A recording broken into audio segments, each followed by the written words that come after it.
So I'm feeling a little bit tired today. So this morning I saw a doctor and he told me that there is some problem with my blood, and that is the reason why I was drinking the black tea and the and Chuju Rinpoche requested me to take rest since I do not intend to complete everything, and so since I'm not planning to complete all the Lamrim texts, so they requested me to take some rest. So until we reach very high level of attainments, of course, so this contaminated body, of course, we have to take care of. So I cannot stress too much with my body. So today I will have a very shorter version, shorter session today, this afternoon.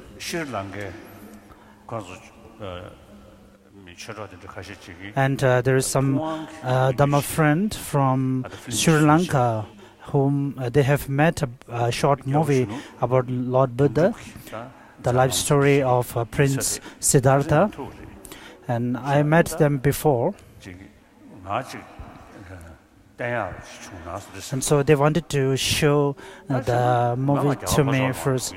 So I told them, since I'm going to South India and there will be tens and thousands of the monks, so if you can give a trial or show the movie to the tens of thousands of monks, then it will be nice. So they are planning to show the movie. So now it's 1 o'clock. So maybe I will conclude the session by 2 p.m. and after that there will be the screening of the movie by Sri Lankan monks on the life story of Prince Siddhartha. So today I wanted to also tell with this. So tomorrow is 31st of December.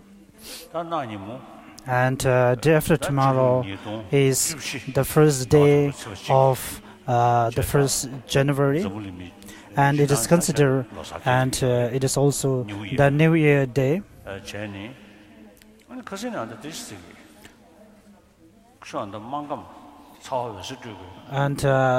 Lamrim from Markham region of Eastern Tibet, and from on the behalf of all the people, wanted to offer a long life to me. So they intended to do the long life. So and since we have a huge gathering of the Sangha this time and also the lay people, so on such a huge gathering and on the 1st January, if we do the long life puja on also that day, and it will be wonderful.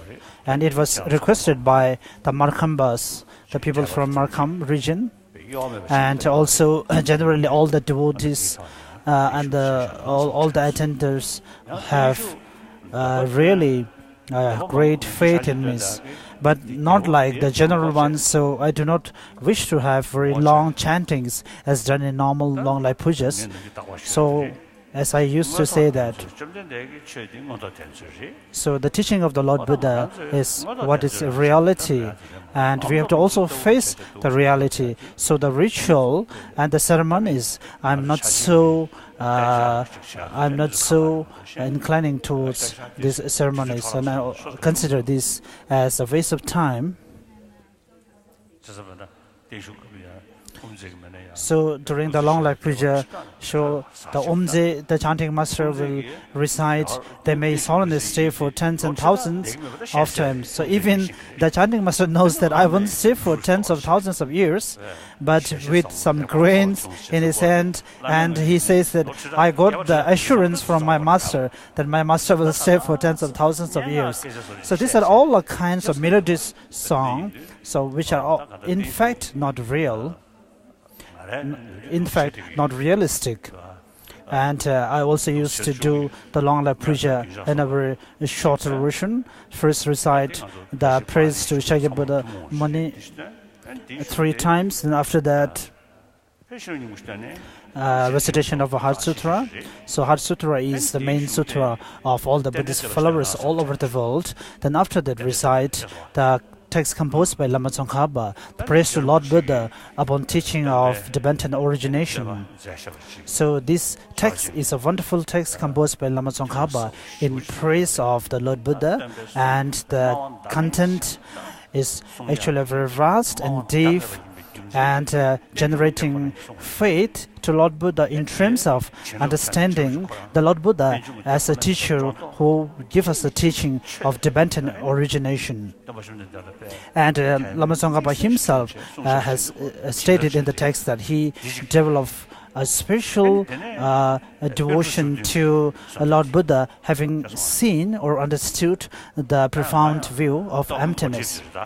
So I am, as Phapang Rinpoche used to state in his text, that I am a little bit against all these practices. So even though the 16 arahats are, of course, very, very precious, so apart from the Rafula, there is one stanza composed by him, but other than the 16 arahats, there is not a single text composed by the great 16 arahats. Of course, we say that they are surrounded by hundreds and thousands of devotees and other solitary realizers and so on, but there are nothing that we can actually practice that is present in these days. But apart from that, the 17 Indian Pandits, of course, through their understanding of the great learning, concentration, meditation, and so on, they have composed such great and wonderful texts which we can practice even today.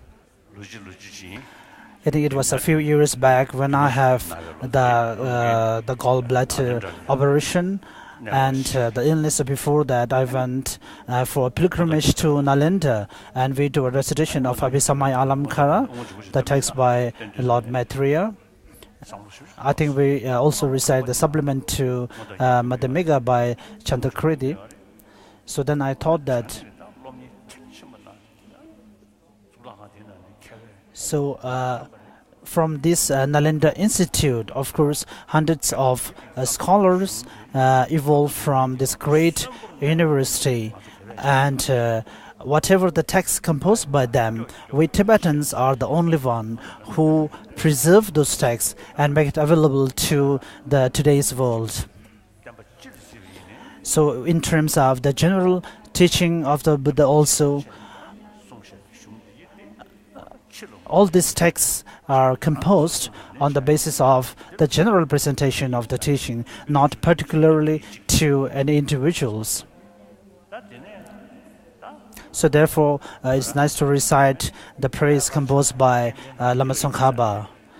And also, I am myself is very old now, and my name is also among the supplication to all the Dalai Lamas from the first almost till the 14th. So, and also there are some additions to the original text later on,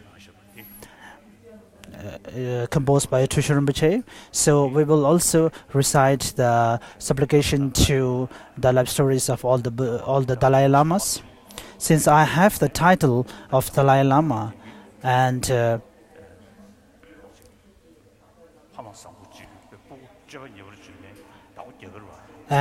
so even though I am kind of a mischievous, but even though I'm a mischievous, of course, since I'm one of the Dalai Lamas, so they have to also take care of me as being a Dalai Lama. So therefore, we will recite the supplication to all the Dalai Lamas, the text. So after that, we will recite a short mantle offerings. And while reciting the mantle offering, as I said, so even though I criticize you on saying the tens of thousands of years, but you have to recite the verse saying, "May our Vaishnava Gurus lives for thousands of years." So a few years back, one of the functions for the Tibetan astrological and medicine, and they invited me, and I told them about my own view about the Tibetan astrological and medicine, and I said that, of course, I have good experience with Tibetan herbal medicine, and it's really beneficial. I have no interest, or I do not believe in the astrological calculations. The fifth Dalai Lama says that according to the astrological calculations, this date is important, but on that day, of course, there will be also dogs who are born on that day. So that day itself, how can we consider as precious?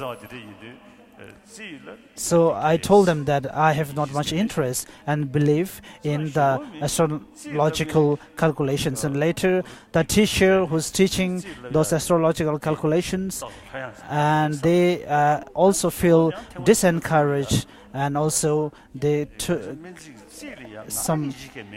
I had to tell them later that you have to study hard, even though I do not have any personal interest, but it is a part of Tibetan's culture and tradition. So whether I have an interest or not is a different thing. So you have to do it. So similarly, even I do not have interest in you saying tens of thousands of years that your guru stays, but you have to recite it tomorrow. So after tomorrow, so we will have this long life. So that's on the 1st of January. And I have a request for all of you. On the first day of, on the 25th, according to Tibetan calendar, on the Mahaparinirvana of Lama Tsongkhapa, you all recited the essence of all the knowledge of interpreter and Tibetan composed by Lama Tsongkhapa. So I request you to do the same thing on the 1st of January, starting from the Madhyamika philosophy onwards. So on that day, you have recited till the Chittamatharan philosophy. So from that day, if you recite till all the Madhyamika part. So then after that, if you recite the verse in praise of the, I'm not trying to praise myself, but that His Holiness is the verse which says that His Holiness is the only source of all the benefits in the Tibetan region surrounded by snow mountains. So such a huge gathering of having sanghas and of course having devotees from different countries and also a lot of followers from Nepal and all the Himalayan regions. So that's why I thought to give a Chenrisik, 1000 Nam Chenrisik initiation. So third morning, we will have initiation on 1000 Nam Chenrisik. As usual, on the day of the initiations, so first we will have a session for generating the bodhicitta mind, the aspirational bodhicitta mind. And before that, there will be an opportunity for the layperson to take layperson vows if there are any interested ones.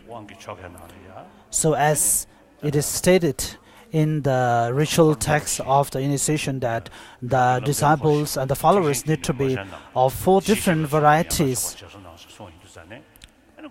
So we have, in that way, we have the layperson, people who take the layperson vow. After that, we take the bodhisattva vows. And if we give the initiation after that, the preparatory and the actual one, then after that also the bodhisattva vows. So on the third day, we will do that, completing it. In the afternoon, I have other programs to see people around here. So you all can pack your bags from the second morning, from the second evening, and when the third morning after the initiation is over, so you can go back to your own home.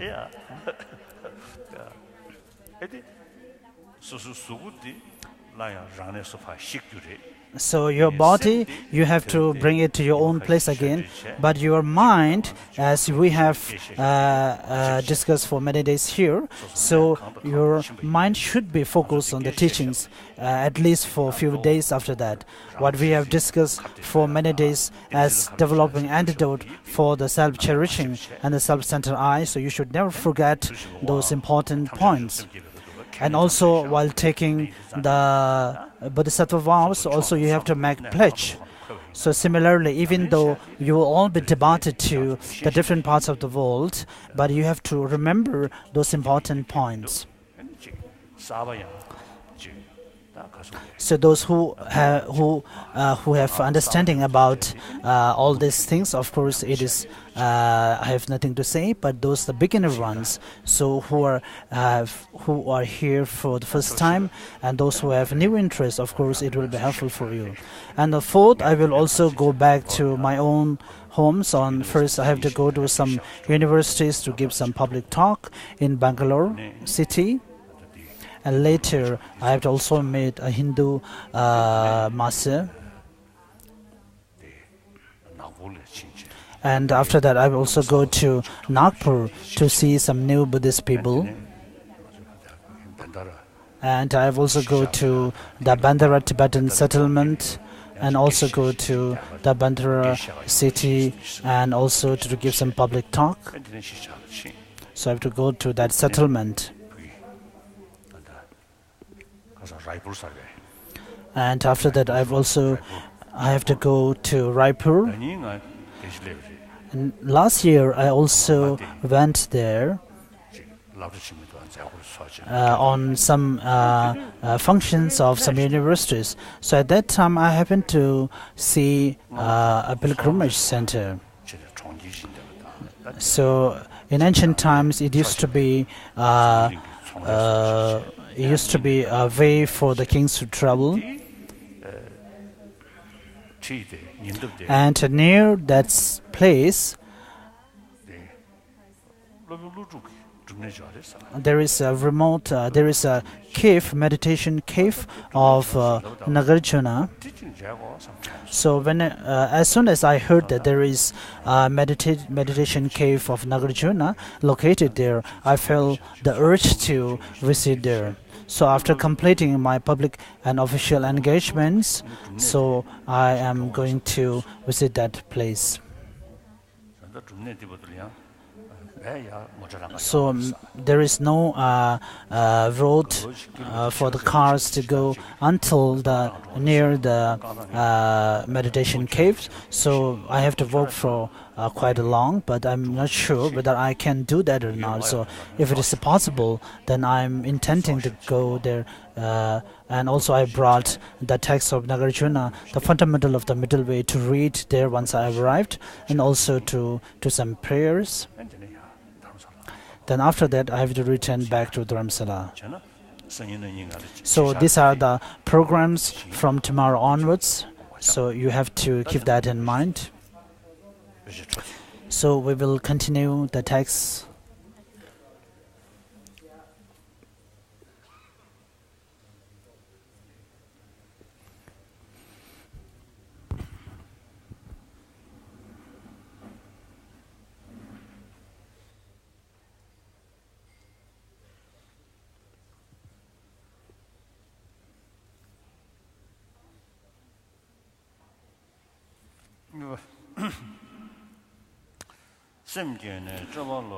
So we are reading continually from the sacred words of Serajey Lamrim Shelong. So is it better to take the tea now or later? So maybe you can start giving the tea. Otherwise, while seeing the movie, and if you take the tea, it will be wonderful. So I will. So maybe you can stop the tea for a while. So while seeing the movie at 2, you can watch the movie and also have the tea. So it's a sweet tea, so there won't be butter. So I've on some occasions of taking initiations from my masters. So they used to take the essence of the butter from the tea and put it on their foreheads.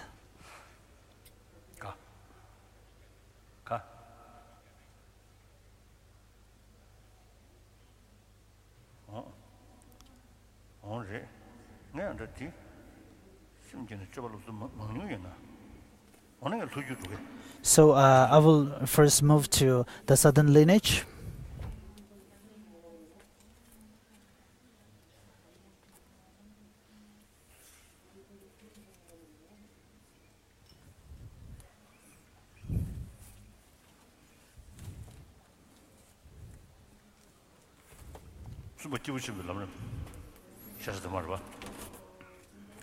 So if you happen to have the new and the revised edition, we are on page number 219. Sorry, I do not have the older copy with me now, so if I get it, I will let you know the page number. So we are on the outline, training the mind on the stages of the path, shared with intermediate beings. The lamp for the Buddha says, with the will to turn from samsara's pleasures, whose nature is the rejection of sin, whoever is concerned with personal peace alone is a being known as intermediate.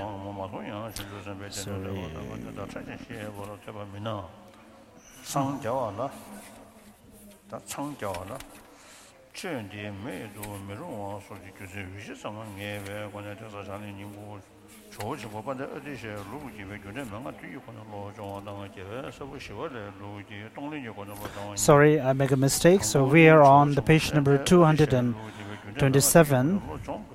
training the mind on the stages of the path of great beings. The lamp for the path says, he who based on his personal suffering wants only to eradicate all the suffering borne by others is known as a superior being. This has two parts: how to generate the spirit of enlightenment. So I'm reading the book Pearl Garland, an anthology of Lamrim's new and revised edition, page number 228. The precondition for generating the spirit of enlightenment is to perceive the good qualities of the Buddhas and Bodhisattvas directly. Failing this, it is to study them in the collection of scriptures on the Bodhisattva path, or for want of studying them in great detail, to understand roughly why this spiritual quality is indispensable to attaining Buddhahood and so on. On this basis, at the present time, there are two key mind training practices. Why is it necessary to train one's mind according to the 7-point instruction, causes and effect, which is the tradition of the great Lord, the glorious Atisha? Buddhahood originates in the spirit of enlightenment, which in turn arises from the superior intention. This proceeds from compassion, which arises from love. The latter derives from repaying kindness, which in turn flows out of remembering it, and this comes from recognizing all beings are your mothers. Given the significance of this order, you should reflect in the following manner. Just as samsara is unlimited, so is the number of my rebirths. As a result, how could I possibly not have taken rebirth after having been conceived in the womb of every sentient being? By viewing this instead of being fabricated, the recognition of each being as your mother should come to you as it does regarding your mother of this life.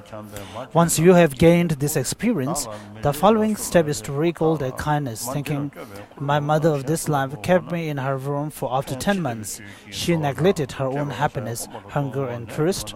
Everything she did, good or bad, was for the sake of her child. She gave me life and a body with freedom and fortune. Such was her great kindness at the beginning. After I was born, she cared for me by placing me on a bed of soft cloth, nurturing me tenderly, looking at me with loving eyes, greeting me with kind smiles, calling out to me with affectionate names, nourishing me with her sweet milk, feeding me food with her tongue, cleansing my nose with her mouth, wiping my dirt with her hand, holding me to her warm body, protecting me from the frights of fire, water and eclipse, and sincerely she would have chosen her illness or mine and her death or mine. Such was her great kindness in the middle period. Having grown, she gave me or had others grant me knowledge, starting with things as simple as the way to eat and so forth. Pondering this, meditate until your eyes fill with tears, your hair stands on end, and you are deeply moved and filled with great solitude. So this is about the thinking about the great, thinking about all sentient beings as one mother, and the next is having such kind of a thought, then how to repay the kindness of our mothers. I'm moving to page number 230.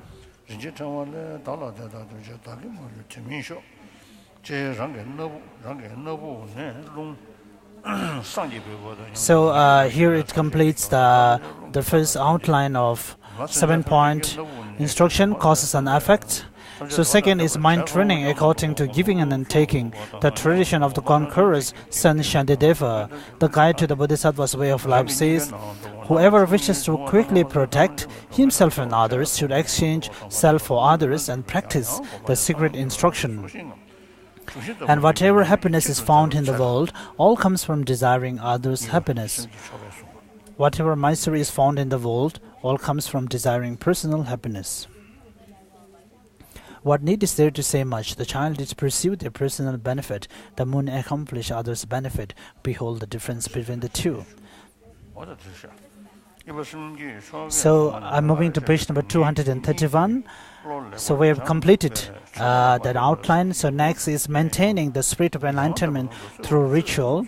Once you have trained well in the spirit with its double concern explained earlier, if you do not rely upon ritual, you will just generate the nature of the spirit of enlightenment.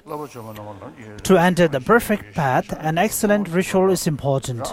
The preliminaries of the practice consist in refuge, bodhicitta, accumulations, and training in the spirit of enlightenment.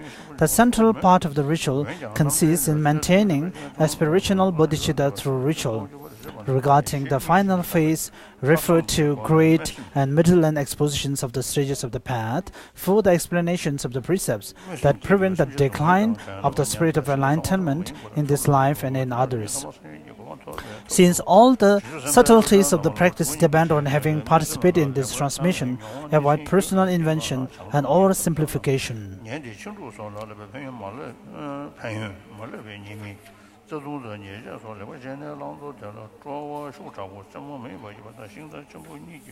Furthermore, the Sutra of Maitreya's complete liberation says, although you may not be able to train in the practice of conqueror's sons, you will draw immense benefits from simply generating the spirit of enlightenment.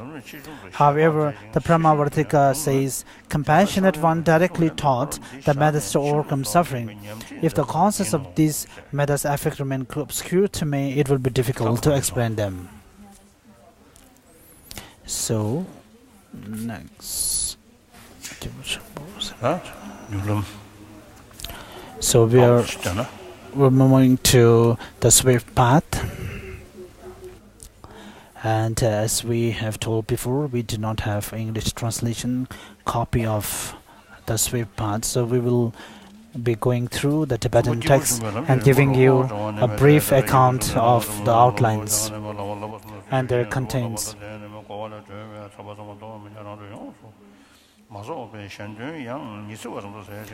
So we're at the third outline, how to train in the path of great beings.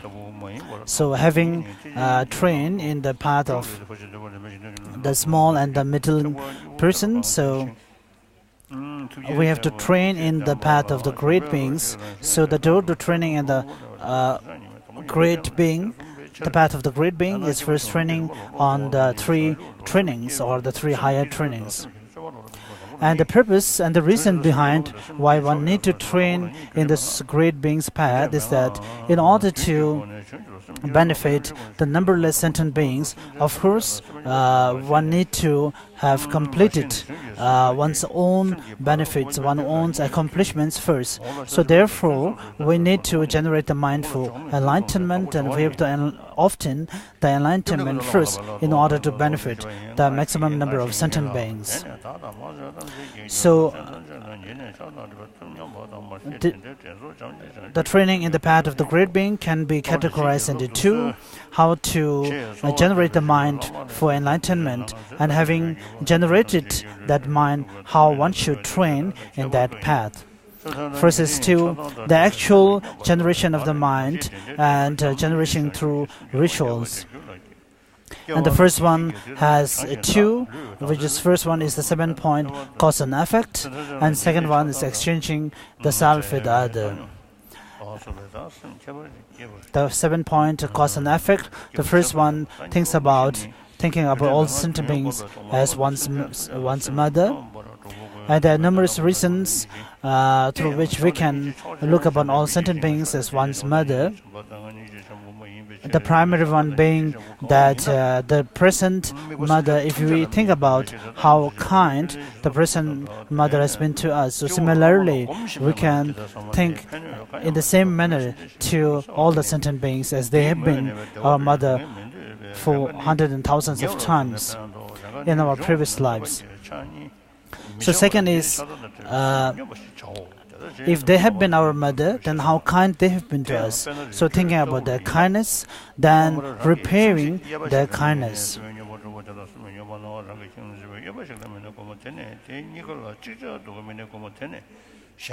Then thinking about or contemplating the mind of loving kindness toward all sentient beings, and contemplating or generating the mind of great compassion, which will be followed by the mind of bodhicitta, or the mind for enlightenment. So, in order to practice the 7-point cause and effect, as a preliminary practice, it is important to meditate about the equanimity of all sentient beings. So, since we are all normal sentient beings and we have a lot of attachment and desire towards our love and the near ones, and anger towards our enemies and the neutral ones. So therefore, in order to develop a mind of sense of concern towards everyone, it is important to first generate the mind of equanimity.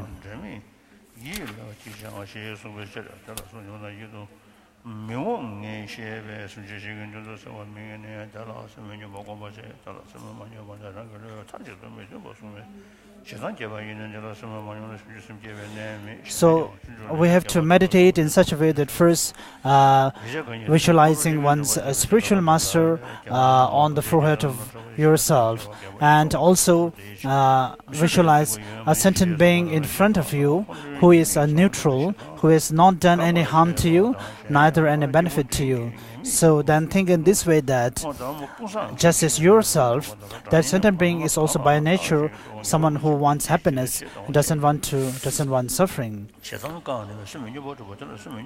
So how can we make a distinction between the two and be kind towards your love and the near ones, and be distant from your neutral ones?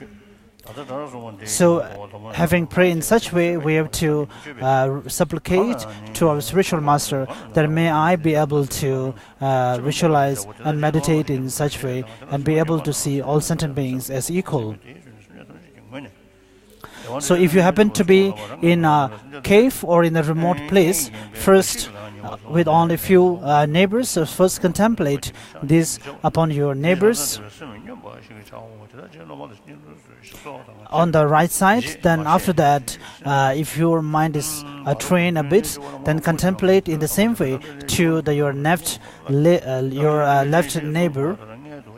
Then afterwards, try to contemplate the mind of equanimity, combining the two neighbors together. So similarly, one have to change the focus, the focal object. We have to change gradually from one another and gradually multiplying it.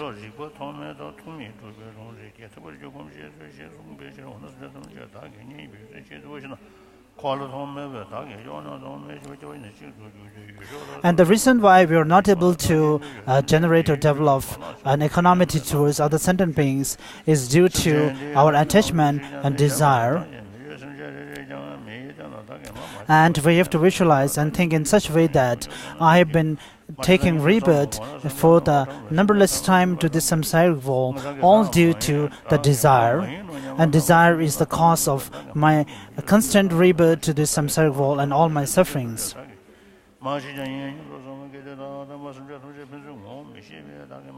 And all the loved ones and the near ones, of including my families, are all a kind of temporary friends, just as we all meet for gatherings and all disperse to their own places. So similarly, all the loved ones that which I care too much and being too loyal and being cared too much will all in the time to come will be disintegrate and go to their own places.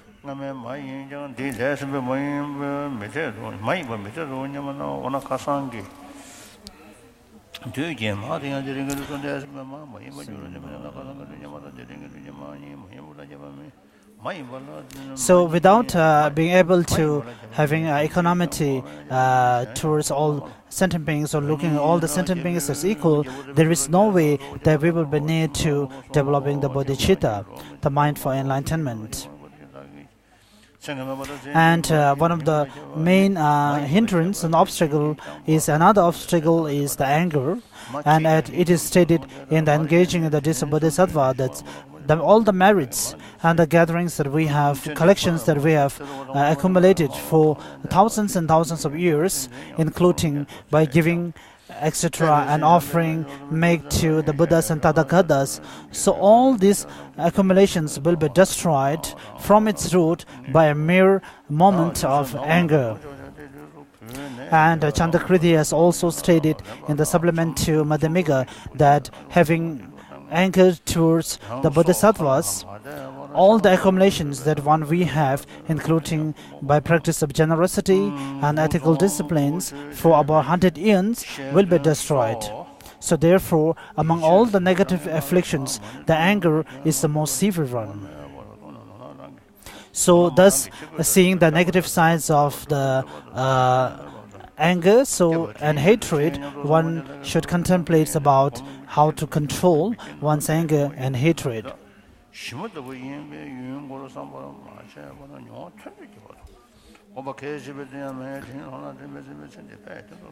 And as we have stated before, and it also exists in the sutra, that whatever person whom we term as one's friend, one's near one, or one's enemies, so from their own perspective or from their own side, there is no certainty that they will remain the same forever. So therefore, there is no reason why we should be kind towards someone and we should hate someone. And the person whom we consider as our enemies, so it is 100% confirmed that that person may not be your person in the previous life, or he may not be your enemies for the countless number of beings. And the person whom you care so much in this life may be your enemy the previous life. So if we contemplate in this way, then it is very difficult to find someone to whom to be attached and to whom to get anger. So in this way, we will be able to generate a very decent mind of equanimity towards all sentient beings. And we have to also supplicate at the end that may I be blessed, that I be able to generate such a mind.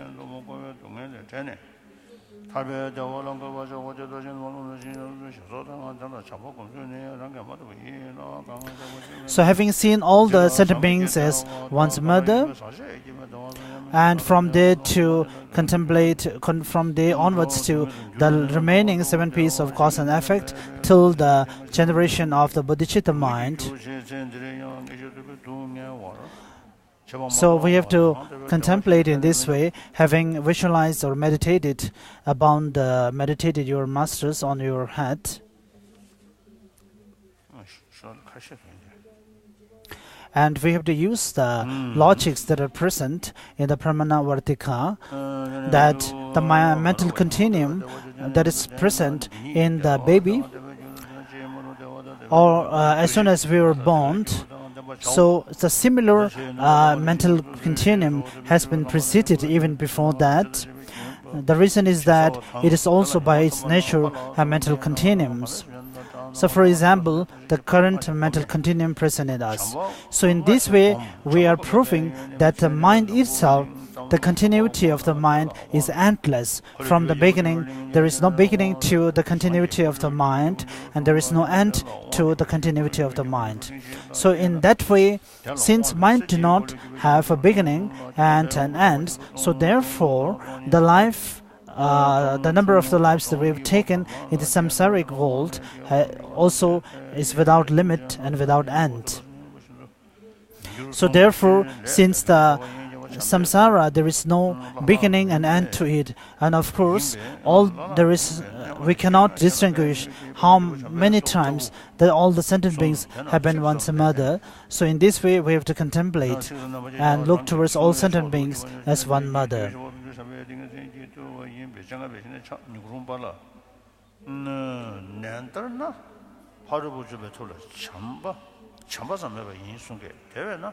And again, if we think that why all the sentient beings are your friends, your companions and relatives,